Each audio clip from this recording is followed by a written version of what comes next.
मैं फिल्म 107 में आपके साथ आपके प्रेजेंटर कामिश खान, और आज हमारे साथ मौजूद है बहुत ही पाकिस्तान की नामवर शख्सियत। हमारे साथ हैं अबू अलीहा, जो कि बहुत ही मशहूर और मारूफ स्क्रीन राइटर हैं, फिल्म डायरेक्टर हैं। और आज हमने इनको इनवाइट किया है अपने शो में कि इनसे खूब सारी बातें हो सके।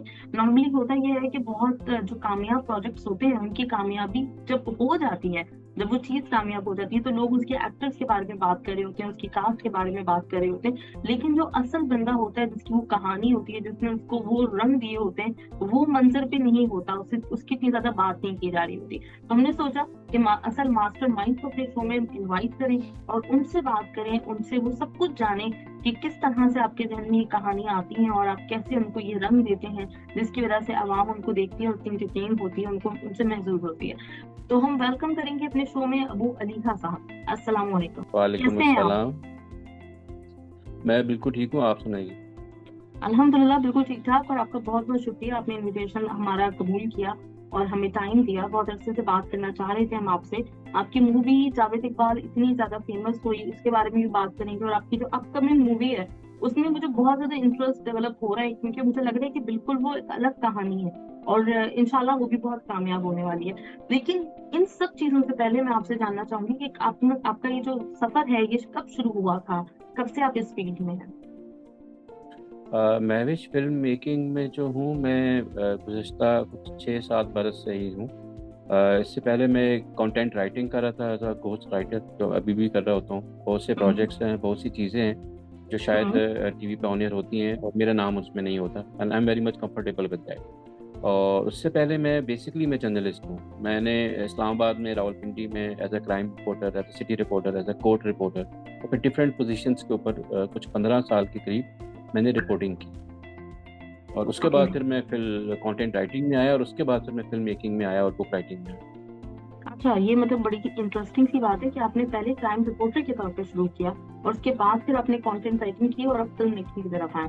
तो ये कैसे मतलब ख्याल आया? नॉर्मली जो लोग होते हैं, अगर वो ये इनका वो वाला शोबा होता है रिपोर्टिंग का, या वो फिर क्रिमिनल साइड की रिपोर्टिंग कर रहे होते हैं, उनकी चीजें देख रहे होते हैं, तो वो बहुत कम हमें दूसरी फील्ड में नजर आता है। अच्छा, इसमें एक फन फैक्ट ये है कि मैं रिपोर्टिंग में आने से पहले गवर्नमेंट जॉब कर रहा हूँ। मेरे वालिद साहब जो हैं वो गवर्नमेंट ऑफिशियल थे। हम्म। उनकी वफात के बाद मुझे उनकी जगह जॉब मिल गई। वो जो हमारे यहाँ एक तरीका होता है कि बाप मर गया तो बेटे को नौकरी दे दो और सरकारी क्वार्टर भी ले लो वगैरह वगैरह। तो हम्म। मैं हमेशा से एक जगह, वो जो 9 to 5 जॉब है, मैं उसके बहुत अगेंस्ट था। तो मैंने वो अच्छा। जो 5-6 साल जो मैंने गवर्नमेंट जॉब भी की, तो उसमें भी बहुत मैं अपने आप को स्टक फील करता था।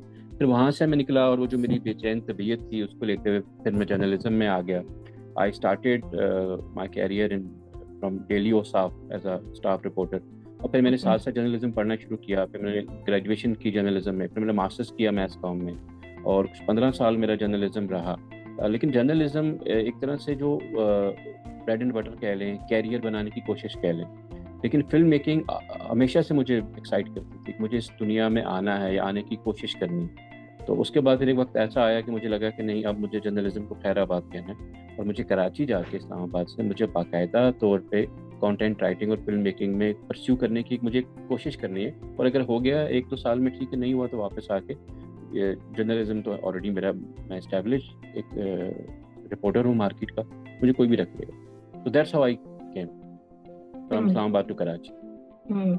अच्छा, जैसे आपने कहा कि आपका मतलब हमेशा से ही रहा था फिल्म मेकिंग की तरफ रुझान, तो कोई ऐसी मूवी आपकी याददाश्त में है जिसको देख के पहली दफा ये क्लिक किया था कि ये मेरी फील्ड है और मुझे भी इसी तरह से स्टोरी टेलिंग करनी है?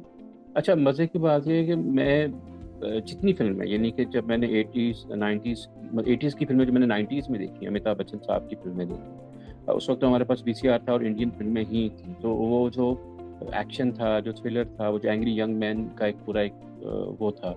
फिर पाकिस्तान में उस वक्त जो है वो सुल्तान राही साहब का एक दौर चल रहा था।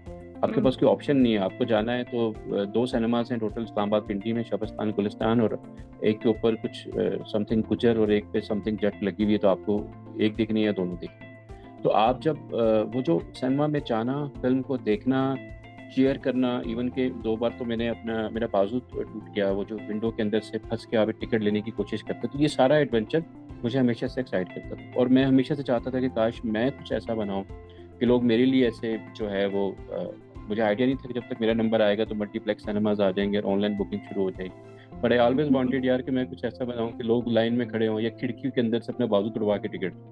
अच्छा। ओके। अच्छा, तो जब वो मूवीज देख रहे होते थे तो आपके जहन में भी अपनी कहानी चलती थी, मतलब ये जो कहानी बुनने का सफर है ये कब से शुरू हुआ था?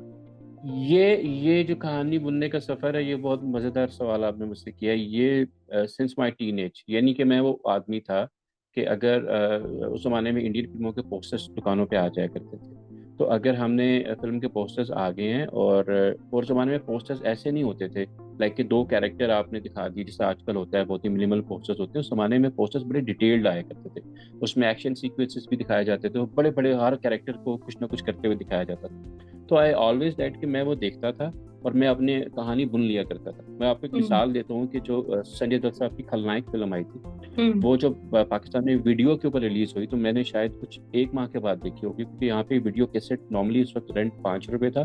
खलनायक का वीडियो कैसेट ब्लैक हो रहा था और वो कुछ 20-25 रुपए का मिल रहा था। तो हमें कुछ जगह भी नहीं मिली तो दोस्तों को कि किसी के घर वाले जाएं तो हम चुप को फिल्म देखें, VCR किराए पे लेके। तो खलनायक की मेरे को 15 कहानियां पोस्टर से घड़ के मैं अपने दोस्तों को स्कूल में सुना चुका था कि भाई मैं तो देख के आ गया हूँ, उसमें ये है ये है ये। तो तुम, हाँ, तो आप मेरे इंडस्ट्री के किसी भी दोस्त से पूछ लें, किसी भी राह चलते से पूछ लें, मेरे जर्नलिज्म के आदमी से पूछ लें, या मेरे ऑफिशियल या मेरे खानदान के लोगों से पूछ लें, तो वो शायद थोड़ा सा हैरानगी कि नहीं यार हमें आइडिया नहीं था कि ये फिल्म मेकर बन जाएगा। लेकिन अगर आप मेरे बचपन के किसी दोस्त से पूछें, किसी से भी पूछ लें, मेरे बचपन के क्लास फेलो से, क्योंकि भाई हमें तो पहले से पता था, ये तो उस वक्त भी पोस्टर देख के हमें फिल्म की पूरी पूरी कहानियां सुना दिया करते ये मजे की बात है, मतलब ये बिल्कुल ये एक अलग बात पता चली है कि थे। ये जी। होता है वैसे, मतलब जो इतना कहानियां बुनने वाला जहन होता है वो इसी तरह से तस्वीरों को देख के, तो ये होता था मतलब आप अपने दोस्तों में बैठे हुए लॉस्ट माइंड, मतलब कोई और बात हो रही है और आप कहीं पे और खोए हुए हैं। इस तरह का आपके साथ रहा है मामला? बहुत ज़्यादा होता था, बल्कि मैं हमेशा डे ड्रीमर रहा हूँ। मिसाल के तौर पर अगर मैं घर में रहता हूँ एक जगह पे, और वहाँ से 3-3.5 किलोमीटर का डिस्टेंस है जहाँ मेरे नाना नानी रहते हैं, और मैं अगर उनसे मिलने जा रहा हूँ तो मैं हमेशा लंबा रास्ता पैदल इख्तियार किया करता था, और रास्ते में ऐसे ही ख्यालों में कुछ ना कुछ बुनता हुआ और घटता हुआ जाया करता था। मुझे नहीं पता बाकी जो लोग हैं, जो क्रिएटिव लोग हैं, वो शायद डे ड्रीमर होते हैं नहीं होते हैं, लेकिन मैं तो शुरू से रहा हूँ। मैं तो हमेशा ही कुछ ना कुछ घटता और कुछ ना कुछ दिमाग में बुनता रहता। ग्रेट। अच्छा, इस तरह के लोगों का मतलब मैं खैर कहानियां नहीं लिख सकती, लेकिन मेरे साथ भी ये मामला है कि अकेले रहना, मतलब एक होता है ना कि लोग कह रहे होते हैं कि हम बोर हो जाते हैं, तो ये बोरियत क्या चीज होती है वो मुझे भी समझ में नहीं आती, क्योंकि अपने आप रह के आप ज्यादा इंजॉय करते हैं। आपके पास इतना कुछ होता है सोचने के लिए, इतना कुछ मतलब आप क्रिएट कर रहे होते हैं अपने जहन में कि आपको जरूरत नहीं पड़ती किसी और चीज की। तो ये एक तरह की ब्लेसिंग भी है।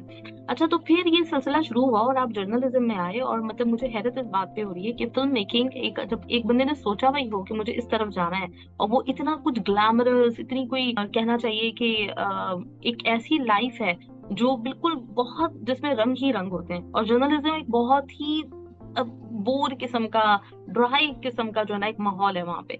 तो आप इतने अरसे 15 साल अपने कैसे गुजारे, मतलब उस वक्त क्या चल रहा था जहन में और क्या आप कर रहे थे? एज अ जर्नलिस्ट अगर आप फील्ड में काम कर रहे हैं तो हर दिन आपके लिए एक नया दिन है। आप सुबह उठते हैं, आप अपनी बीट में जाते हैं, आप कोर्ट में जाते हैं, पुलिस स्टेशन पे जाते हैं, और मैं क्योंकि क्राइम की बीट पर रहता, तो वो एक हंगामों की दुनिया थी। ये नहीं सोचें कि आप रात को 8 बजे 10 बजे किसी थाने में घुस गए हैं और वहाँ पे कुछ इंटेरोगेशन चल रही है, चीज़ें चल रही हैं, कुछ केस, कोई डकैत पकड़ा गया है, कोई चोर पकड़ा गया है, कुछ मर्डर पकड़ा गया है। तो मुझे वो बड़ा होता था उनसे, वो हवालात में लॉकअप में बंद है तो खड़े होकर आपने कुछ 4 बातें उनसे कर ली, उनके इंटरव्यूज कर लिए। और इसी तरह जर्नलिज्म के अंदर आप एक इन्वेस्टिगेटिव स्टोरीज को फॉलो करना, उसके पीछे जाना, उसको उसको खोजना, उसके अंदर करप्शन कैसी हुई है, डिफरेंट लोगों के पॉइंट ऑफ व्यू लेना। तो मेरे लिए जर्नलिज्म इसीलिए था कि मैं मुझे मुझे एक यकसानियत नहीं चाहिए थी, मुझे हर रोज़ एक नया एडवेंचर चाहिए था। तो मैं जर्नलिज्म में आया उसके लिए। और फिल्म मेकिंग भी मेरा, अगर आप फिल्म मेकिंग देखें तो मेरी जो अभी एक फिल्म रिलीज होने वाली है दादल के नाम से, which is a gangster crime thriller, उसके अंदर 4 गाने हैं, और एक मैंने पंजाबी फिल्म अभी बनाई है शॉर्टकट के नाम से, जुगन काजिम और गौहर रशीद है, उसमें 2 गाने। इससे पहले मेरी जो 7 फिल्में हैं इंक्लूडिंग जावेद इकबाल, किसी में एक भी गाना नहीं है। तो वो जो कलरफुल लाइफ की आप बात कर रही है, मेरी मेरी जिंदगी, मेरा सिनेमा हमेशा से बड़ा ऑफ बीट और बड़ा डार्क रहा है। तो मैं तो हमेशा से वही क्राइम की जैसे स्टोरीज को फॉलो करता था सड़कों पे। अभी भी मैं और मेरा कैमरामैन जो, वो सड़कों पे हम कुछ चेज ही कर रहे होते थे, या हम कुछ ना कुछ ऐसे कुछ दिखा रहे होते थे। अच्छा, जावेद इकबाल जो है वो एक रियल स्टोरी के ऊपर बेस करती है मूवी, तो ये वाकया जब हुआ था तो क्योंकि वो कुछ 90s की आई थिंक बात है जब ये मशहूर हुआ था, ये जो केस था। जावेद इकबाल ने दिसंबर 1999 में अपने आप को पेश किया पुलिस के आगे। हम्म। और मैं उस ज़माने में इस्लामाबाद में क्राइम रिपोर्टिंग कर रहा था, और वो उस ज़माने में इतना स्ट्रॉन्ग मीडिया, सोशल मीडिया नहीं था, लेकिन फिर भी बहुत बड़ी खबर थी ये। हम्म। और मैं जब पंजाब में जाया करता था, और पंजाब प्रेस क्लब में, लाहौर प्रेस क्लब में हम लोग बैठते थे, और वहाँ के क्राइम रिपोर्टर्स के साथ इतनी थ्योरीज, इतनी कंस्पिरेसी थ्योरीज, इतने गॉसिप्स और ऐसा कुछ अजीबो गरीब किस्म का सुनने को मिलता था जावेद इकबाल को लेकर, कि मुझे हमेशा से ये कहानी मेरे दिमाग में थी। सेकंड पे जब ये रेवोल्यूशन आया, सारा हमारा एवोल्यूशन आया जो ओटीटी सिनेमा का, कोविड के हम्म। बाद तो बूम कर गया, कि आप उठा के देख लें, नेटफ्लिक्स, अमेजोन, सब कुछ है भाई, क्राइम और के ऊपर, मर्डर्स के ऊपर और सीरियल किलर्स के ऊपर भरा पड़ा हो। तो मैं हम्म। हमेशा से कहता था यार कि ये इतना हीनियस सीरियल किलर हमारे पास एक रियल कैरेक्टर मौजूद है, और उसकी जिंदगी पे बहुत कुछ स्टडीज होनी चाहिए थी, उसका बहुत कुछ होना चाहिए था, हमने कुछ भी नहीं किया। हम्म। तो इस पे कुछ बनाना चाहिए। अच्छा, लकीली ये हुआ है कि जब मैंने इस पे काम शुरू किया, मैं लाहौर में गया, मैंने शाहबाग पुलिस स्टेशन और उसके पुराने लोगों से मिला, तो वहाँ पे जो इनका जो केस है वो एंटी टेररिज्म कोर्ट लाहौर में चला था, तो मुझे वो पूरा चालान मेरे हाथ में आ गया, जो किसी पुलिस ऑफिसर ने बनाया था, और बड़ा कमाल का बनाया। उसमें वो सारे हम्म। कन्फेशंस थे, उसने उसने वो हर एंगल से उसने एक बड़ा एयर टाइट केस बनाया हुआ। मैंने उस हम्म। केस को पकड़ा, मैंने वो चीज़ों को पकड़ा, और जावेद इकबाल के कैरेक्टर को लेके जो कुछ मिथ थी और कुछ जो कंस्पिरेसी थ्योरीज थी, मैंने सबको यकजा किया, और मैंने एक किताब लिख मारी। जब किताब अच्छा। लिखी तो उस पर फिल्म बना डाली। पहले मेरी किताब आई, वो बेस्ट सेलिंग होगी, क्योंकि जावेद इकबाल के ऊपर रिटन मटेरियल था ही नहीं लोगों के पास। उसके 4 एडिशन बिक गए। उसके बाद मुझे लगा यार कि अगर ये पढ़ने में इतना अच्छा लग रहा है तो लोग उसको वो भी चाहेंगे। जब फिल्म बनाने बैठे तो अब चैलेंज बहुत बड़ा था कि चाइल्ड रेपिस्ट है, तो ऐसे तरीके से इस कहानी को लिखा जाए कि कहीं भी लोगों को ये ना लगे कि ये ग्लोरीफाई किया जा रहा है। मतलब ये जावेद इकबाल है, ये लेजेंड ऑफ जावेद इकबाल। तो उस तरीके से लिखा। आप फन फैक्ट ये है, आप सोचें कि हमारी फिल्म को पाकिस्तान गवर्नमेंट ने बैन कर दिया, सेंसर बोर्ड ने, एक बार सेंसर सर्टिफिकेट जारी करने के बाद, और ये कहा गया कि ये फिल्म चाइल्ड रेपिस्ट के बारे में। जावेद इकबाल 1 में हमने एक बच्चा भी नहीं दिखाया। यानी कि जावेद इकबाल इतनी मैसेज ओरिएंटेड, इतनी प्रीची फिल्म थी। वो सिर्फ जावेद इकबाल की पुलिस की हिरासत के दौरान में जो उससे इंटेरोगेशन हुई थी उसके बारे में, कि एक आम हम्म। पुलिस वाले से लेकर एक हायर पुलिस ऑफिशियल, और जो एक बच्चों की माँ है, या उसमें कोई सहाफ़ी आ रहा है या कोई साइकेट्रिस्ट आ रही है, वो उसको कैसे देख रहा है। तो एक बिल्कुल ही एक होम्योपैथिक हमने तरीके से कोशिश किया, कहीं ग्लोरीफाई नहीं किया। जैसे अब आप नेटफ्लिक्स में दामन में देख रहे हैं, या डेविड फिंचर का आप अगर माइंड हंटर देख रहे हैं, हमने कहीं भी सीरियल किलर का वो जो एक चूरन बेचने की कोशिश की जाती है, वो हमने कहीं भी दिखाने की कोशिश नहीं की। हम्म। उसके बाद ये हुआ है कि वो फिल्म रिलीज होगी, बैन होगी इंटरनेशनली, फिर उसको इतने फेस्टिवल्स, यानी कि अभी मैं आपसे बात कर रहा हूँ, और अभी मुझे 1 घंटे पहले एक ईमेल मिली है, कनाडा में एक है mosaic south Asian film festival है, कि हमारी फिल्म वहाँ भी एक्सेप्ट होगी। उन्होंने कहा प्लीज़ आप दिसंबर में आए। नवंबर में ऑलरेडी हम Washington DC south Asian film festival में जा रहे हैं। तो फिर मुझे और यासिर हुसैन को ये लगा यार कि हमने एक तो गलती की कि हमने इस फिल्म का जो मैसेज है उसको भी छुपा दिया, और हमने सिनेमा को टारगेट किया। हमें इंटरनेशनल मार्केट को टारगेट करना चाहिए, फेस्टिवल्स को और ओटीटी की दुनिया को करना चाहिए। लकीली 1 का एक ऑलरेडी एक रेफरेंस मौजूद है फेस्टिवल से, बहुत से लोगों ने देखा, फिर हमसे कुछ लोगों ने कांटेक्ट किया। मेरी जावेद इकबाल 2 जो किताब है वो भी आ चुकी है। 1 में हमने बहुत से सवालात किए लोगों से, और 2 में हम उनके जवाबात दे रहे हैं लोगों को। किताब आ गई है, स्क्रिप्ट रेडी है, यासिर हुसैन ने पढ़ना शुरू कर दिया है, और हम तैयार हैं। होपफुली हम दिसंबर या जनवरी में हम इसको शूट पे लेके जा रहे हैं, और नेक्स्ट ईयर आप जावेद इकबाल 2 इंशाल्लाह देखेंगे इंटरनेशनली किसी न किसी अच्छे ओटीटी प्लेटफॉर्म। अच्छा ग्रेट। मतलब मुझे, मेरे लिए ये बिल्कुल एक स्ट्रेंज बात है, क्योंकि जब मैंने भी सुना था कि मूवी बैन हुई हुई है हमारे मुल्क में, तो मुझे लगा था कुछ ना कुछ तो ऐसा होगा, मतलब सेंसर बोर्ड कुछ तो देखता होगा जिसकी बुनियाद पर मूवी को बैन करने का फैसला किया जाता होगा। अब आप बता रहे हैं कि इस तरह की कोई चीज आपने दिखाई नहीं है, और जिस तरह से उससे इंटरोगेट किया गया है उसी के हवाले से बात की गई है, तो ये तो वाकई मतलब स्ट्रेंज है। और अभी इस वक्त मौला जज भी मैं सुन रही हूँ कि पाकिस्तान में बहुत सारे जो सिनेमाज है वो नहीं दिखा रहे। तो ये एक अजीब सा मतलब हमारे सैनमा की तरफ से बिहेवियर है जो मुझे समझ में नहीं आता। मौला जट चूंकि मैं देख देखिए चुकी हूँ। जी जी। देखिए जावेद इकबाल का ये है कि जावेद इकबाल को बैन सेंसर बोर्ड ने नहीं किया। हमने 3 सेंसर, हमारे मुल्क में 18th अमेंडमेंट के बाद हर सूबे का अपना एक सेंसर बोर्ड है। हमने सिंध सेंसर बोर्ड में, पंजाब सेंसर बोर्ड में और फेडरल में, तीनों में हमने फिल्म पेश की। पंजाब सेंसर बोर्ड ने फिल्म को पास कर दिया, सिंध ने भी पास कर दिया। उसके बाद इस फिल्म का एक ग्रैंड प्रीमियर हुआ कराची में न्यूप्लेक्स सिनेमा में, जिसमें इंडस्ट्री के सारे जर्नलिस्ट, ब्लॉगर्स और एक्टर्स आए, उसका सोशल मीडिया पर सारा चर्चा मौजूद है। उसके बाद एक दिन के बाद पंजाब गवर्नमेंट ने इसको बैन किया, स्टेट ने इस फिल्म को बैन किया, सेंसर बोर्ड ने बैन ही नहीं किया। हमारा यही तो मौक़िफ़ रहा हाई कोर्ट में भी और आज तक रहा है कि अगर ये फिल्म बुरी है तो सेंसर बोर्ड ने इसको पास क्यों किया, हमें सेंसर सर्टिफिकेट क्यों जारी की, और अब आप क्यों बैन कर रहे हैं। अब तो या तो फिल्म सिनेमा पे लगने के बाद पब्लिक अगर इसके ऊपर आउटरीच शो करे और वो उनका एंगर आए कि आपने क्या गलत चीज़ बना दी, तो फिर भी समझ में आता। तो लोगों ने देखी नहीं है, और जिन्होंने देखी उन्होंने तो पास कर दिया। अच्छा, मौला जट का इशू थोड़ा सा डिफरेंट इस सेंस में है कि मौला जट की जो लड़ाई है वो सेंसर बोर्ड की और फिल्म मेकर की लड़ाई नहीं है। मौला जट का जो झगड़ा है वो फिल्म के जो डिस्ट्रीब्यूटर हैं, प्रोड्यूसर्स का सिनेमा मालिकान से झगड़ा है, और वो झगड़ा भी 3 मखसूस चेंज का है कि सिनेमा मालिकान जो हैं वो सिनेमा मालिकान चाहते हैं कि जो हमारे एक नॉर्मल रेट हैं सिनेमा के, उसी पे हम फिल्म लोगों को दिखाएं जो दिखाते आ रहे हैं। जो प्रोड्यूसर और डिस्ट्रीब्यूटर है वो चाहते हैं कि नहीं, हम 200 से 400 रुपये बढ़ा के दें आप हमारे लिए, हमारी फिल्म महंगी है, हमें रिकवरी करनी है। तो वो एक छोटा सा इशू है। लेकिन इसके बावजूद मैं कराची में रहता हूँ, यहाँ पे 2 सिनेमाज पे फिल्म लगी हुई है, मैंने कल जाके देख ली है। जो देखना चाह रहा है वो देख पा रहा है, और इंटरनेशनली तो माशाल्लाह जहाँ पे 4 सिनेमाज होनी चाहिए वहाँ पे 8 पे लगी हुई है। एग्जैक्टली। ज़हीर ने कहा कि once upon a time in Karachi में मेन लीडिंग कास्ट लाहौर से, क्या ये खुला तज़ाद नहीं? वंस अपॉन टाइम कराची में मोहसिन अब्बास हैदर हैं, और आई विश कि अगर आप मोहसिन अब्बास हैदर को नॉर्मली उर्दू बोलते हुए सुन लें तो वो लखनऊ वालों से भी अच्छी उर्दू बोलते हैं, उनका लहजा बहुत ही क्लीन है। मोहसिन अब्बास हैदर बिल्कुल भी पंजाब का नहीं है। तो उसमें जो लीड हीरोइन है नौशीन शाह जो हैं वो कराची की रहने वाली है। तो कराची बेसिकली, कराची अब कराची का मतलब वो तो नहीं है जो सिर्फ यूपी से आया तो कराची का है। कराची में तो सब कराची, मतलब इस तरह तो आप फिर एक एक्टर भी, मतलब आप इमरान अशरफ साहब भी फैसलाबाद थे, यासिर हुसैन भी मीरपुर आज़ाद कश्मीर से। तो कराची में तो कराची के तो आपको कुछ मिलेगा नहीं। तो हम बात कर रहे हैं कि Karachi, once upon a time Karachi film का नाम है, वो कहानी जो है वो कराची के बारे में। लेकिन कराची के अंदर 10 लोगों को आप राह के चलते पूछ के देख लें, उनमें से 2 आपको सराइकी मिलेंगे, एक आपको पंजाब का मिलेगा, एक हज़ारे का मिलेगा, 2 पश्तून मिलेंगे, 4 आपको मिलेंगे कराची में। तो कराची तो सबका है। अच्छा, एक सवाल इनका और है, वो ये कि आपको कंट्रोवर्सी से डर नहीं लगता? मतलब आप अपनी मूवीज में वैसे भी नए लोगों को इंट्रोड्यूस करवा देते हैं, मतलब आपको इस बात का खौफ नहीं होता कि ये मूवी कमा के देगी नहीं देगी?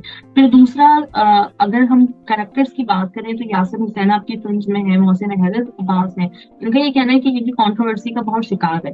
तो आप जब इनको कास्ट करते हैं तो आपको ऐसा नहीं लगता कि मेरी मूवी के लिए ये मौजूद साबित होंगे कि नहीं होंगे? मैंने गौहर रशीद के साथ काम किया, सलीम मिराज साहब के साथ किया, तकी अहमद साहब के साथ किया, किरण ताबीर साहिबा के साथ किया, सोनिया हुसैन, नौशीन शाह, आयशा उमर, और ये एक लंबी लिस्ट है, जुगन काजिम। तो इनमें से कोई भी कंट्रोवर्सी का शिकार नहीं। मैंने लास्ट जो काम किया मैंने नसीम इक्की साहब के साथ किया, जो कपिल शर्मा शो जैसे उसमें आ चुके थे। तो प्रॉब्लम सिर्फ ये है कि जब आप बतौर डायरेक्टर्स काम कर रहे होते हैं तो आपको देखना होता है कि कौन से एक्टर्स ऐसे हैं जो चैलेंज लेने में इंटरेस्टेड हैं। जब मैं आपसे कहता हूँ कि मैं लो बजट फिल्में बनाता हूँ तो आपको अंदाज़ा नहीं है कि ये जितने बड़े एक्टर्स के मैं नाम गिनवा रहा हूँ, इन्होंने मेरी फिल्म में काम करने का मुआवजा कितना कम मुझसे लिया। मैं बड़ा एक्टर अफोर्ड नहीं कर सकता। और फिर सबसे अहम सवाल मेरा ये है कि बड़े एक्टर की तारीफ क्या है? बड़े एक्टर की तारीफ ये है कि जिसके इंस्टाग्राम के फॉलोअर्स ज़्यादा हूँ, तो मैं तो उसको नहीं मानता हूँ। दूसरी बात यह है कि इंडस्ट्री का जो डबल स्टैंडर्ड है, जरा उसको आप भी देखिए, मैं भी देख लेता हूँ। मोहसिन अब्बास हैदर साहब से जो कंट्रोवर्सी रिलेट की जाती है, सेम कंट्रोवर्सी अभी फिरोज खान साहब के बारे में भी आई। आप किसी प्रोजेक्ट वाले ने उनको अपने प्रोजेक्ट से निकाला, किसी फेमिनिस्ट की आपने उनके बारे में कोई बात सुनी नहीं। क्यों? कि भाई वो इतना सेलेबल एक्टर है टीवी इंडस्ट्री का कि उसके बगैर आप फिल्म बना ही नहीं सकते। मैं आपको एक बहुत मजे का बताता हूँ कि खलील रहमान कमर साहब के जो रिमार्क्स आए थे औरतों के ऊपर, उस पर सबने एहतजाज किया, हमने भी किया, हम जैसे फेमिनिस्ट फिल्म मेकर्स ने भी किया, और सबने किया, और उन रिमार्क्स ने खवातीन को हर्ट किया। लेकिन उसके बाद लंदन नहीं जाऊंगा मैं, इफ़त उमर साहिबा ने भी उनके साथ काम किया, और सबा हमीद साहिबा ने भी काम किया, जो बहुत ही स्ट्रॉन्ग फेमिनिस्ट है। इवन महविश हयात ने भी काम। तो किसी ने ये नहीं कहा कि भाई खलील रहमान कमर का स्क्रिप्ट है, इज अ कंट्रोवर्शियल, हम इसकी फिल्म नहीं करेंगे। तो मेरा ये पॉइंट है कि एक एक्टर मेरी फिल्म में आया, उसने कैरेक्टर में काम किया, और उसके बाद वो चला गया। उसके बाद उसकी लाइफ में क्या चल रहा है मेरा उससे कोई कंसर्न नहीं है। दूसरी बात यह है कि मोहसिन अब्बास हैदर को तो हम टीवी कास्ट कर, हम टीवी की तो सारी टारगेट ऑडियंस ही खवातीन है, तो वो क्यों कास्ट कर? हम्म। मैं ये नहीं मैं मोहसिन अब्बास हैदर मेरा बहुत अच्छा दोस्त भी है, मैं इसको जस्टिफाई नहीं कर रहा हूँ। तो मेरा पॉइंट ये है कि हर वाकये के, हर साने के दो पहलू हैं। हम्म। कहीं ऐसा तो नहीं है जो पहलू आपको बताया जा रहा है वो ऐसी बात वहां पे ना। तो एग्जैक्टली। हमें लोगों को मार्जिन देना चाहिए। मैं मोहसिन के साथ अभी वो तीसरी फिल्म कर रहा हूँ, तो उसमें भी यही था कि वो डिमांड है वन ऑफ द प्रोड्यूसर की कि मुझे एक ऐसा आदमी चाहिए जो फिजिकली फिट भी हो, एक्टर भी अच्छा हो, पंजाबी भी अच्छी बोल लेता हो, और गाना भी, और सिंगर भी अच्छा हो। तो अब हम्म। चॉइस ही नहीं है इंडस्ट्री में आपके पास। आप मोहसिन ही एक वाहिद आदमी है जो ये चारों चीजें कर सकते हैं। तो हम्म। तो यासिर हुसैन की जो बात करें, यासिर हुसैन से आप लोग मिले ही नहीं है लोग। यासिर हुसैन एक बहुत ही हम्बल आदमी है। एक हम्म। अर्तुगरुल के ऊपर उसके एक रिमार्क्स को लेके, एक स्टाइल्स को लेके, देखिए सोशल मीडिया फ्रस्ट्रेशन निकालने का बहाना बन चुका है। हम लोग हम्म। जाते हैं और पूरे दिन में हमारी लाइफ में जो गलत हो रहा होता है उसके बदले हम किसी एक बंदे को देखते हैं कि जिसकी बात से हम डिसएग्री कर सके, और उसको गालियां देके ट्रोल करके हम अपनी फ्रस्ट्रेशन को निकाल देते हैं। तो उसकी हम्म। बेस के ऊपर तो पाकिस्तान में कोई भी महफूज नहीं है। मेरा हम्म। रिसेंटली बहुत अच्छा मेरा एक स्क्रिप्ट के ऊपर, नरेशन के ऊपर मुलाकात हुई मायरा खान जी से। मैंने अपनी जिंदगी में इतनी हम्बल और इतनी प्यारी आर्टिस्ट नहीं देखी है जो इतनी डाउन टू अर्थ है, और इतना बड़ा नाम होने के बावजूद। आप हम्म। सोशल मीडिया पर देखें, लोग उसको भी ट्रोल कर रहे होते। तो भाई हम्म। आपको, आप यासिर हुसैन की तरह बन जाए ब्लंट, पटक से जवाब देने वाला, या आप हम्म। मायरा की तरह सुपर हम्बल हो जाए। जिसने ट्रोल हम्म। करना है वो आपको ट्रोल करेगा। तो इट्स नॉट अबाउट कि एग्जैक्टली। ये कंट्रोवर्शियल है। बिल्कुल सही बात है आपकी। एक मैसेज हमारे लिसनर्स के लिए। भाई मैं तो ये कहूँगा कि आप जहाँ भी रह रहे हैं, जिधर भी रह रहे हैं, अगर अभी आपको चांस मिलता है तो एक हमारी फिल्म लगी हुई है हमारी इंडस्ट्री की, मौला जट, लेजेंड ऑफ मौला जट। अगर आपको चांस मिलता है तो उसको प्लीज़ जाके लाजमी देखें। और ये नहीं कि सपोर्ट पाकिस्तानी सिनेमा, बल्कि एक भाई वो फिल्म इतनी अच्छी बनी है कि वो डिजर्व करती है कि लोग उसको देखें। बिल्कुल सही। चलिए जी, thank you so much sir, बहुत अच्छा लगा। एक दफा फिर आपका बहुत बहुत शुक्रिया अदा करती हूँ। थैंक यू, थैंक यू, इंशाल्लाह थैंक बहुत जल्द मुलाकात यू। होगी अपना ख्याल, अपना ख्याल। अल्लाह आपसे। हाफिज़। अल्लाह हाफिज।